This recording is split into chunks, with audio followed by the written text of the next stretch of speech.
I can't believe she called me feisty. That is such a sexist term. I think I should sue. I am just kidding.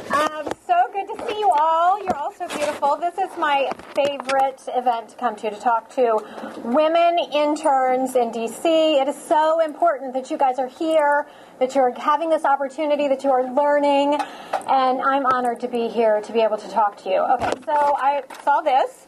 This is the best thing ever. I'm so glad that you did this, Alyssa. Have y'all looked at yours yet? Or have you even told them, that, or do you know that you have it? For my what? It's in your folder. Okay, we had lunch a couple months ago, so we came up with all these ideas. You don't have to look through them. Look through them later. But this is a gold mine. Read this, live it, learn it, do it. Everything in here. It was a group of us women sitting around talking about the pitfalls that interns fall into and that new employees fall into, particularly female employees, but it goes, it's across the boundaries as well. There were just a couple in here that I wanted to point out. Don't dress like Fox News anchors. Where did this come from? This was not, I'm not an anchor, but I heard that Kimberly said that I'm the exception. Okay, so not all Fox News people dress like they shouldn't dress. Okay. It says don't smack your gum, especially when you're talking to your boss or superiors. Don't chew gum. Edit this. Don't chew gum when you're at work, okay? Just make sure you edit that. Use inside voices. I missed that. I never use an inside voice, and I don't think you really have to do that, but just make sure that you're saying appropriate things. Eliminate like and from your vocabulary. Here, especially when you are in a meeting or you're on the phone with somebody. So often that is the first word that comes out of your mouth. I heard a couple of you, when you were asking questions, that was the first thing you said, Don't do that. It kills that first impression of people when they're meeting you or when they're hearing you. I know exactly the members of our staff who say before they give their weekly staff report. It drives me crazy. And I know I often bring it up with our precious interns that it's just, you all say like all the time on campuses. And so you don't even realize that you're doing it. But it drives people crazy. It's such a waste. This makes me sound like I'm so egotistical, but it's a waste of my time. And it's a waste of all of our time if you're going to use every other word as like. Just say what you want to say, and let's be done with it. My children do that all the time, and I don't want to hear like. Just be quiet and think about what you want to say. I'd rather have silence than a bunch of likes and ums. I don't know how I just sort of got off on this tangent, but I was looking through this. Don't correct your boss. That's from personal experience of mine. Just don't correct your boss. It's the bad thing to do. I've done it many times. Don't criticize your former employees. When somebody says, tell me about your last job and what were the challenges, that's a trap, okay? Don't fall for it. They don't want to hear everything that was wrong with your last boss because they know that after you leave this job, you'll be telling other people what's wrong with them. So don't criticize your former boss. Does that make sense? That is a total trap, so make sure you realize that. Okay, that's about it. Okay, let me tell you a little bit about my story, since Alyssa sort of breezed over it all because I told her to. I know, she's saying, you told me to. I did. Okay, I am a single mom with 4 precious little children at home. I have 3 boys, for which I deserve a pass straight into heaven, and 1 little girl. God is so good.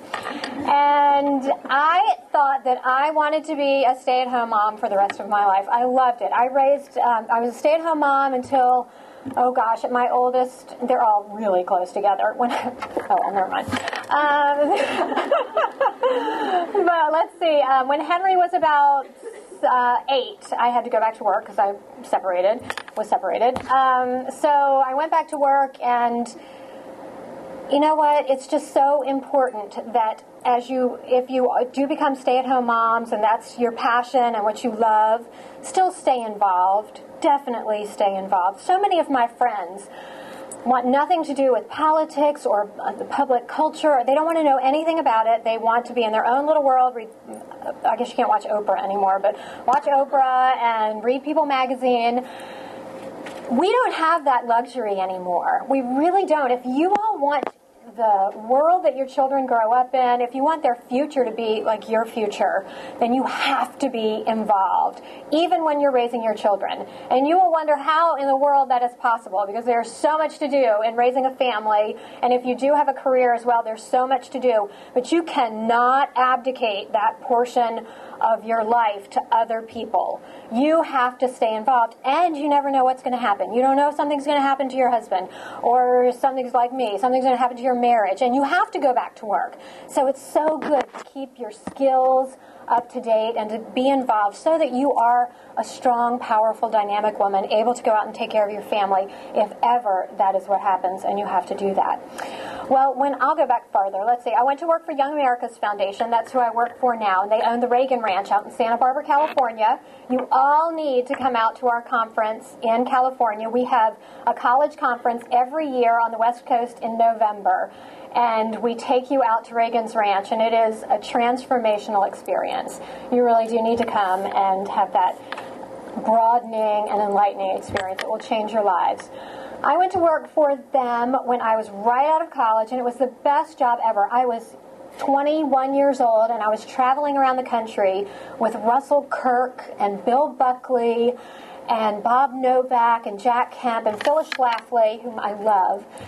And what a great thing for a young person. So being involved in the conservative movement is so important. I had my family, and my children were oh so little, and I had worked for Governor Allen George Allen, when he was governor of Virginia. I had worked for him, and I worked hard, and I made a name for myself.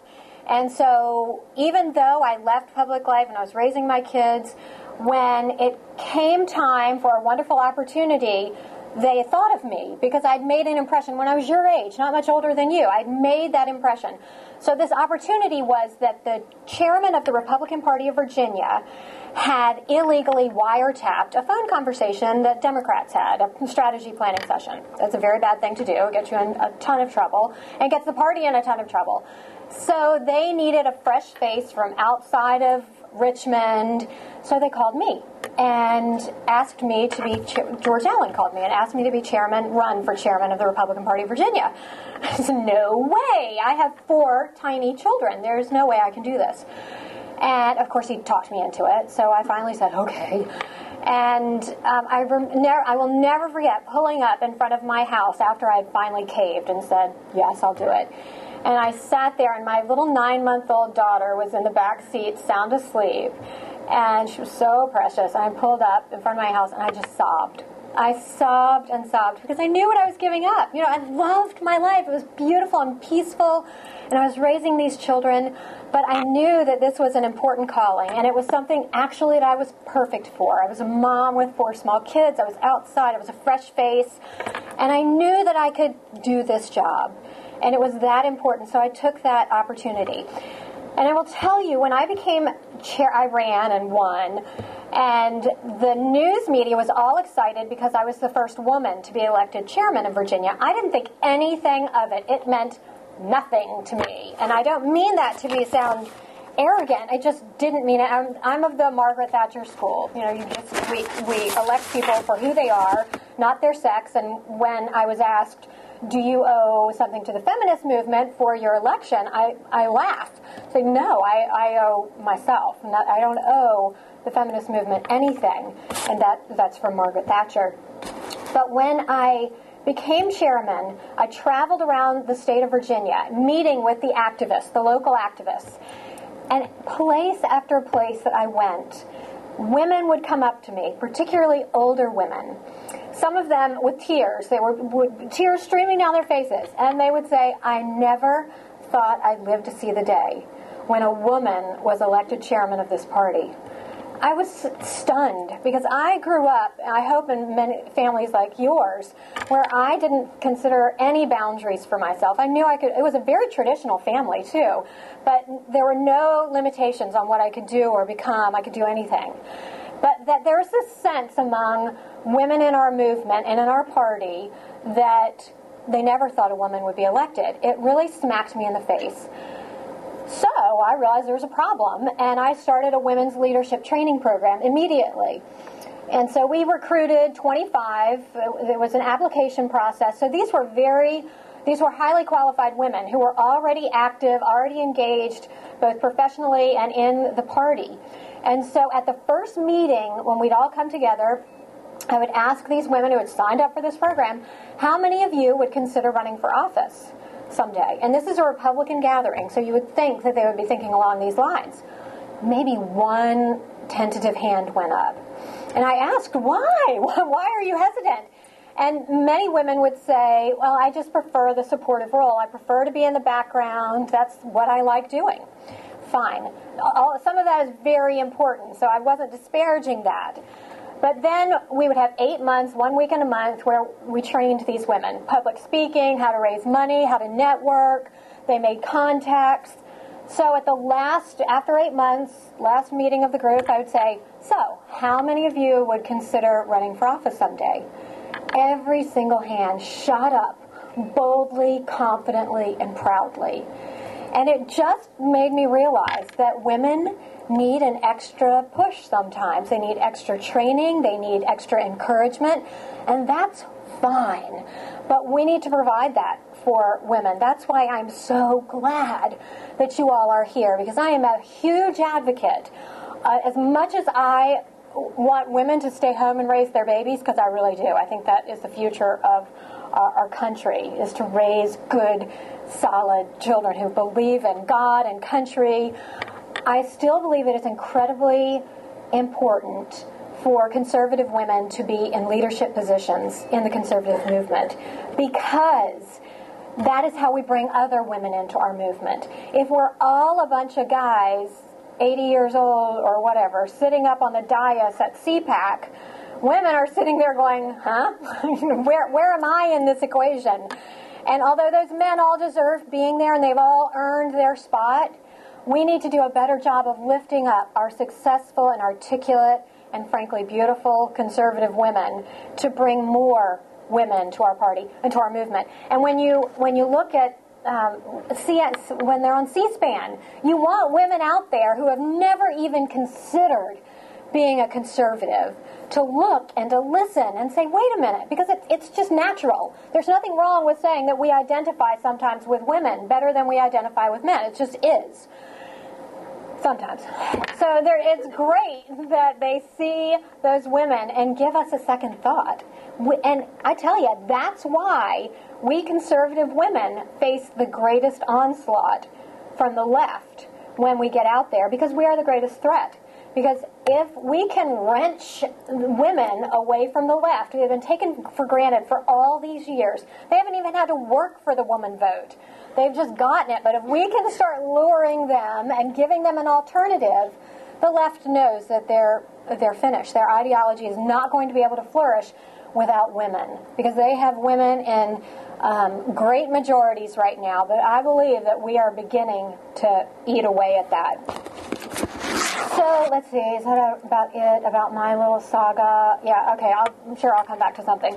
But my topic today that Alyssa asked me to talk about was specifically the lies that the left has told you about getting ahead.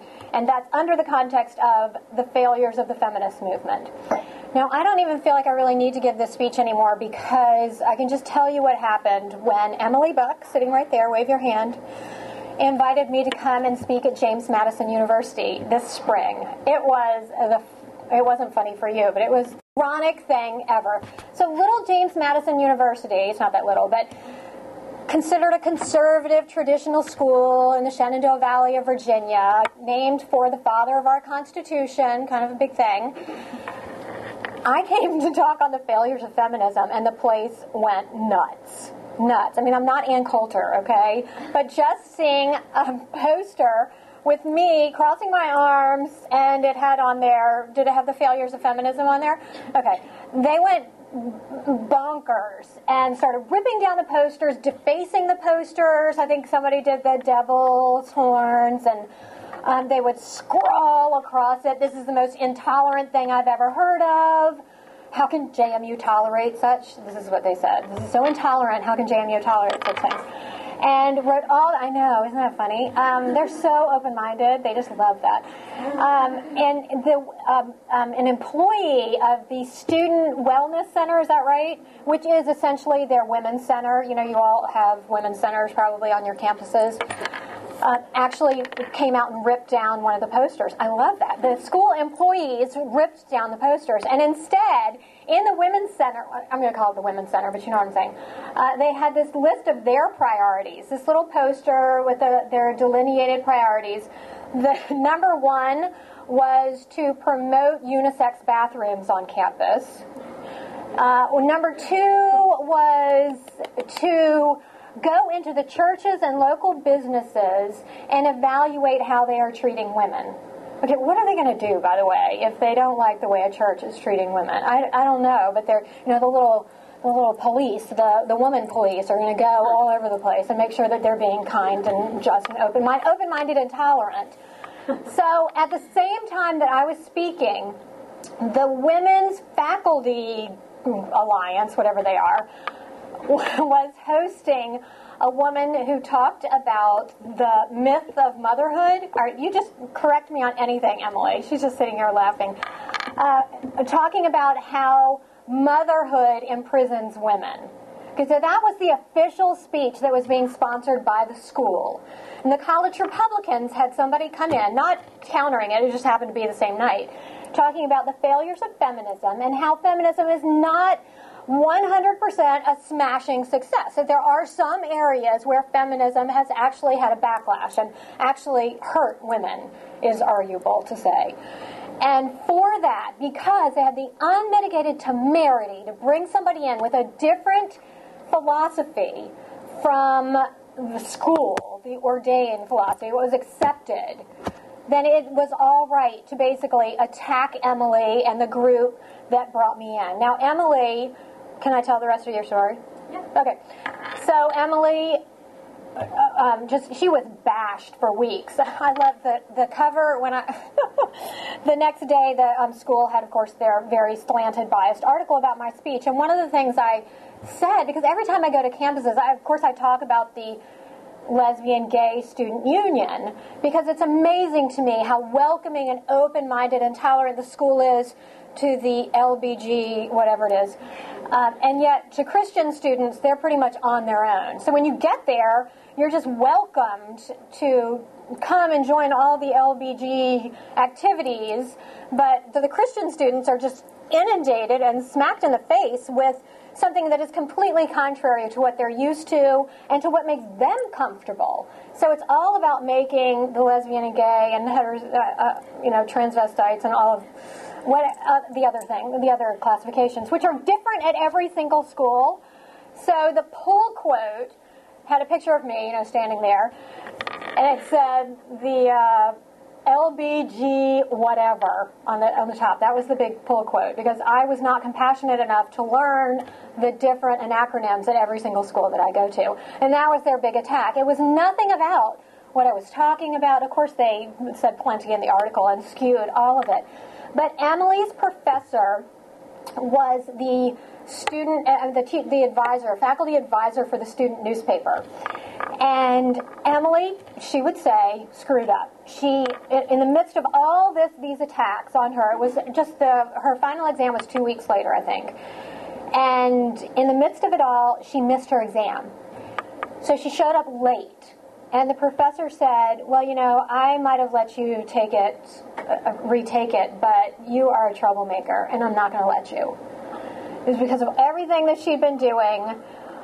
Emily appealed, went to the dean, went as far up as she could.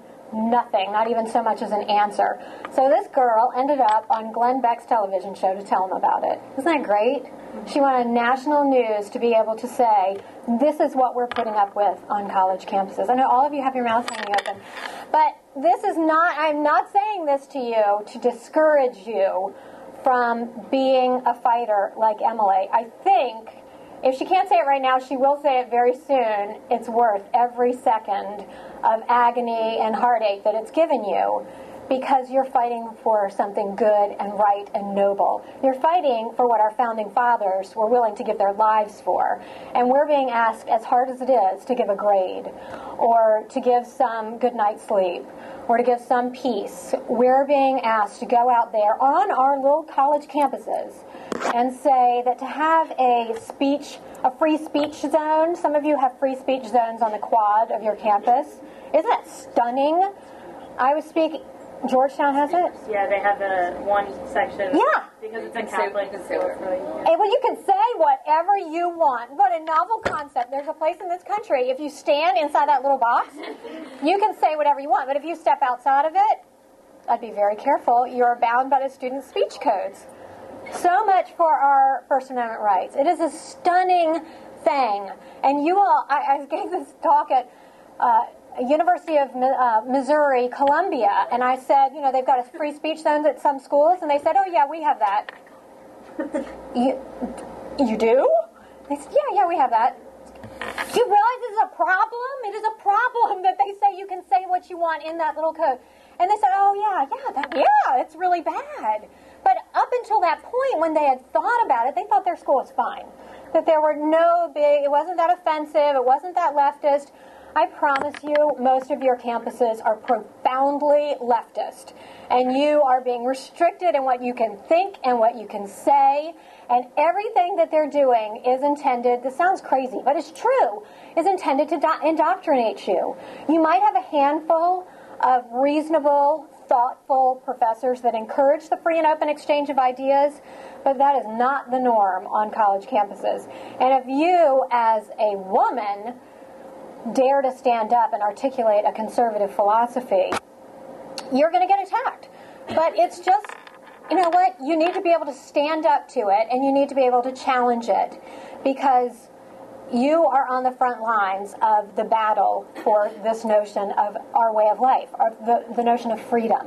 And the left is winning right now. They are winning in our government. They are winning right here in this town, and they have almost already won on the college campuses. You guys are really the last line of defense. And people like Emily are bearing the brunt of it, but because of what she did, people all across the country know what's going on at James Madison University, and they'll pay a little bit more attention.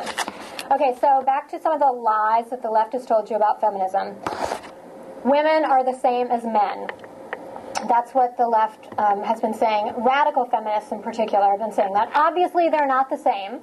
I think the most dire consequence that has come from the left trying to convince us that men are the same as women is this whole sort of sexual revolution, and consequently the rampant spread of STDs on college campuses, the hookup culture, the notion that guys don't have to ask girls out for dates anymore. And the irony of it to me is that, this whole Germaine Greer and Betty Friedan, they all objected, supposedly, to women being objects, to being objectified, to being seen sexually. That is exactly how women are seen now on college campuses. They are seen essentially as tools for men's pleasure. There are no moral guidelines. There aren't standards. Women are led to think, I'm not talking about all of you, I know you're strong and confident, but a lot of women are led to think that this is what you have to do in order to have a guy like you, or and that women should explore their sexual needs as much as men. I mean, that's what we're told. But you and I both know that women's needs are very different from men, and that the consequences of us engaging in this sexual exploration and free-for-all is devastating. It's devastating from a health standpoint, but it's also devastating from an emotional standpoint. And that, to me, is probably, in addition to abortion, it's the most tragic consequence of the radical feminist movement. And it's one that really take some time to think about and look at sort of the culture on your campus. The best book that describes this, I think, is that really disgusting book, I Am Charlotte Simmons. Have you guys read that? Oh my gosh, by Tom Wolfe. It just talks about the culture. It's a novel, and it talks about the culture. It's supposed to be Duke, but it talks about this sweet girl who goes to Duke University, and she's swept up into all of this, and how the culture on campuses just supports and confirms this, and what it does to her, what it does to who she is as a human being, and what it does to her strength. So here, the feminist movement is supposed to be building us up, making us feel strong, and we become these objects for men, and that to me is just an incredible irony. That women need to explore their sexuality in order to be fulfilled. That's pretty much the same thing. That marriage and motherhood imprison women. And I have a lot of quotes. I won't go read you all the quotes. But the radical feminist movement is premised on the notion that they need to destroy marriage. And so many of the early radical feminists talked about how marriage and suburban life is a comfortable concentration camp, how it's slavery, how, Gloria Steinem's famous, a woman needs a man like a fish needs a bicycle. But that whole notion that marriage and motherhood destroys women's ability to be who, I guess, Mother Earth determined that she would be, the hope for who we would be. And obviously, couldn't be any further than the truth. Many women find motherhood to be the pinnacle of fulfillment and marriage. That women are constantly and routinely persecuted and subjugated to men in all of America's patriarchal society, because it is a patriarchal society, according to the radical feminist movement. And we should be constantly on guard and on the offense, looking for these offenses and then attacking those who commit these offenses. And the best example is a recent court case, y'all might be able to remind me, maybe Yale, where some fraternity boys were screaming some derogatory terms at girls walking by. Was it Yale? And so these women have sued Yale for not creating a welcoming environment. To me, that is absurd. I mean, I'm disgusted by these guys who are hanging out drunk from their fraternity windows screaming at these girls, but it is not Yale's responsibility to eliminate all the Neanderthals from campus. There are always going to be sexist people in the world. There are always going to be racist people in the world. And actually, as hard as it is for us to understand, we are entitled to our opinions. And that it's not the government's job to eliminate people's opinions, even though we might not like them. And it's just this notion on college campuses that we have to control thought.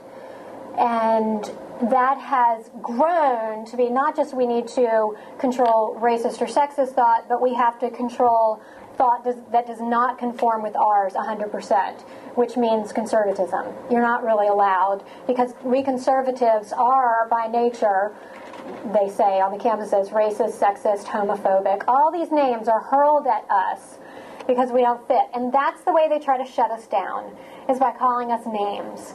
And you have to remember that once the name calling starts, you have won. You have to just let that build you up, and you have to keep fighting. Do not let that make you turn around and run.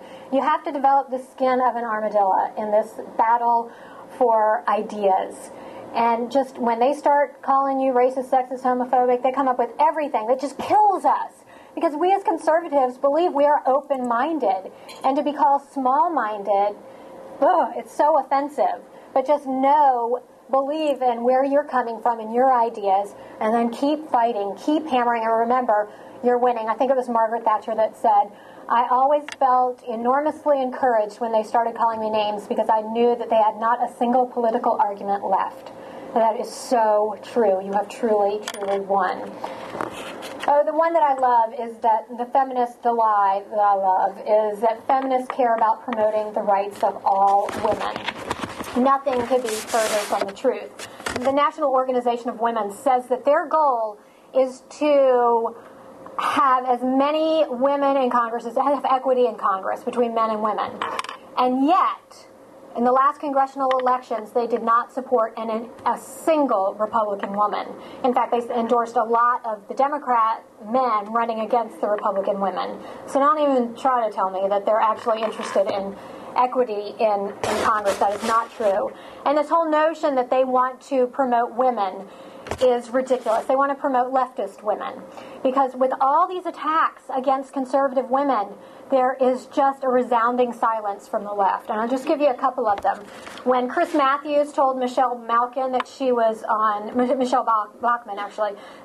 drugs, he didn't like her answer, and so he kept saying, "What, are you on drugs? This is on a national television interview. Are you on drugs? Are you doing drugs?" Nothing from the feminist movement. Playboy suggested in an article that it was all right to physically and sexually assault conservative women such as Michelle Malkin. Time magazine actually defended that article. There was, I think it was MSNBC, was it Olbermann who called Michelle Malkin a mashed up bag of meat or something like that. It was a disgusting phrase, and there was nothing. Sharon Angle was called, the B word a million times. Nikki Haley was accused of adultery, the woman who ran for and won the governor's race in South Carolina. Did y'all hear about this? That bloggers, these guys that just crawled out from under a rock somewhere, these guys were disgusting human beings. And they said that they had an affair with this gorgeous, successful, dynamic woman with, by the way, a gorgeous husband. And, yeah, that's important to know. And there was no proof, none. And she said, Nikki Haley said repeatedly, if there was any proof produced, she would step out of the race. No proof was produced, and yet in every single article, practically, that was written about her, particularly by the mainstream media, they all mentioned that she had been accused of having an adulterous affair. With no proof to back it up. That is a stunning thing. Nothing from the feminist movement. Sarah Palin, of course, has been attacked more than any other. Resounding silence from the left. Meg Whitman was called a whore. And then was it a month ago where Bill Maher called Palin a bimbo and the C word. And actually, now, did you know that on national television?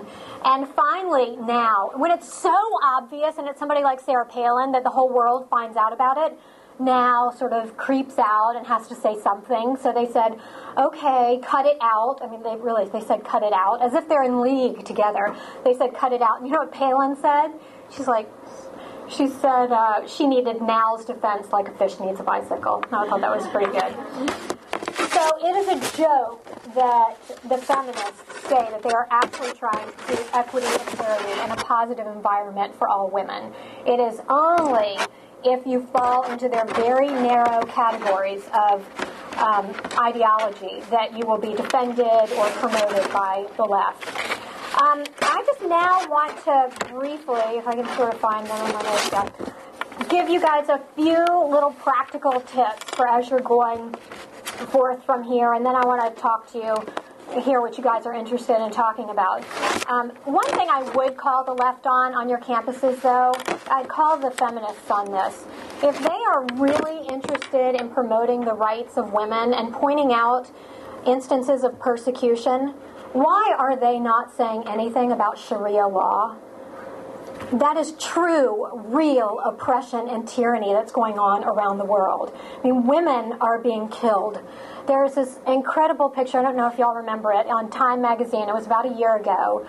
And it was the picture of the most beautiful Muslim woman her nose had been cut off, her ears had been cut off. It's a really horrible thing to hear, and it was an even more horrible thing to look at. I can't stand looking at things like that. I threw the magazine aside, and finally I picked it up, and I just looked at it, and I read the article. And this was a woman who had run away from her in-laws because they were beating her. I don't know where her husband was, and she was terrified, so she ran away. And so she was caught on the side of the road by these enforcers of Sharia law. Her nose was cut off, her ears were cut off, and she was left to die. Okay, just on the side of the road, treated worse than a dog. And the only reason she survived was because American troops in Afghanistan found her and got her the medical attention that she needed, and she's now in America. But it is a stunning thing. I would beg you to read one of the most beautiful books I've ever read, called Infidel, by Ayaan Hirsi Ali. It's Infidel. And she works now, Ayaan works at the American Enterprise Institute right here in D.C., and she was a Muslim who grew up in 4 Muslim countries, including Saudi Arabia, Kenya, Ethiopia, and Syria. And she escaped to Holland in arranged marriage. And that's a fascinating story of all that she suffered, but I really have never understood Islam. and really what the Muslims believe about women and their position until I read this book. I mean, you can read all the scholarly works you want and get sort of an idea, but read it from the first-hand perspective of a woman who has suffered from it. And it talks about what happens to the little girls who have to go through the mutilation that they have to go through, that she endured. It's hard to read, and I am the last person to read that sort of a book that is hard to read, but I'm so thankful that I did, because it has made me so much more concerned about the plight of women around the world, but also so much more angry at the feminists in this country, because they are a joke.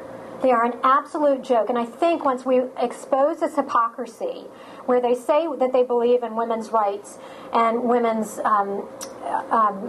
equality, and yet we expose that they really don't care at all about that. They can care about a political ideology advancing in our country.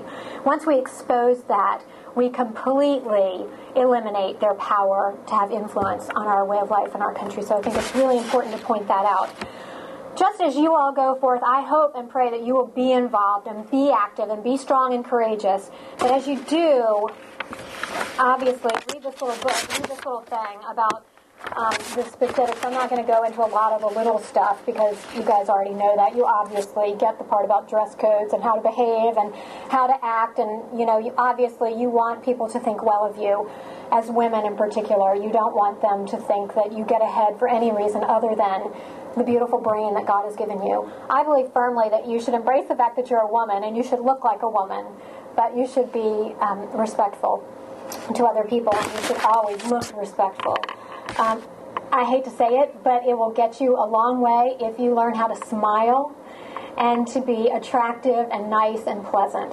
It's so funny, when I'm on Fox News, if I am just fired up and I forget to smile, and I think I'm so great, I've got all my talking points, I am completely ineffective. Nobody pays attention. They just see this mean woman who is yelling and they don't listen to me. And yet, when I smile, it's amazing to me, of course. I work so hard on these talking points, and I'll get calls from people right afterwards saying, "Oh, I love what they did with your hair," or, "Oh, that pink blouse looks beautiful." And you know what? That's okay, because just don't let that bother you. You want them to be pleased by that smile on your face, or maybe how your hair looks, or whatever it is. Because then they're going to listen to you. They don't turn you off like they do when I'm wearing black and looking all miserable. But they listen to you. If you can be pleasant and articulate what you have to say in a pleasing manner, then you will go far. Look at people's reaction. If you are really a passionate person like I am, and you could go on and on about a subject that people really don't care about, look at their reaction. And if their eyes are glazing over and you realize you are the only one talking, stop. Stop talking. Abort. Just go back, because it's not working. You just need to be quiet. People like to talk. And if you can be a good listener and then get your couple of sentences in that will really make a difference, that'll be far more effective. Now, I'm not telling you to be demure and just sit back and not express yourself, but don't bore them to death in your passion and energy. Be wise about it and look at how you're impacting people. Alyssa has this in the booklet. Don't text. None of you have been doing that. Did you tell them that in the beginning? Don't have your phone out or text. If you are, this is the first time I haven't noticed, because I can always tell at a speech, and I always say at the end, don't bring your phone into meetings and be texting. And they're like, because they've all been doing it the whole time. And we realize that. We see. Of course, now some of you are probably like, didn't see. But I definitely didn't. If you've been doing that, you're very good. But don't do that. Don't text in meetings. I know y'all are used to that on campuses, but just don't do that. Believe in something bigger than yourself. A lot of people get involved in politics because they think it's going to be really sexy and cool, and they're going to see themselves on TV. Please don't make that your motivation, because you will be devastated. You have to believe in an idea, in a principle that is far bigger than yourself, for the simple reason that you will be attacked. Emily, you know it. You will be attacked ferociously. And if it's just about you, you'll be devastated and driven out of the arena. But if it's about an idea bigger than you are, it will embolden you. Every time you're attacked, you will be humble, and that is fine. Have a good dose of humility, and just be prepared to be brought down a peg or two. So your faith is really important in all of this, to know what really matters. The stories I could tell you. Alyssa's favorite one, I'll go ahead and tell you this. when I was I was a member of the Republican National Committee when I became chairwoman. And I went to the 2004 National Convention where George Bush was nominated. That was a very cool thing. You get to meet the president a lot when you're on the Republican National Committee.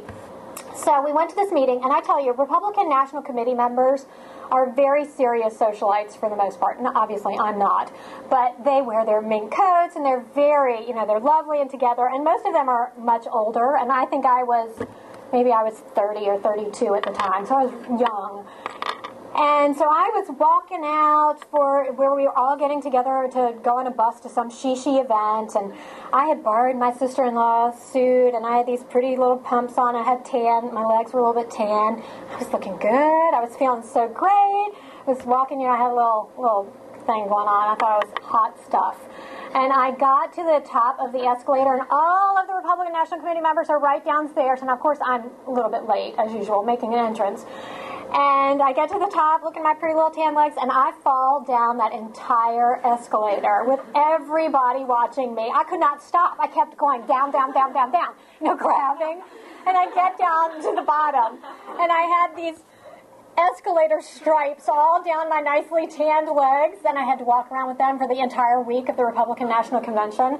It's fine, because it was God's way of saying, sister, get over your bad self. And I did, and I chuckled every time I looked at my leg. It was funny.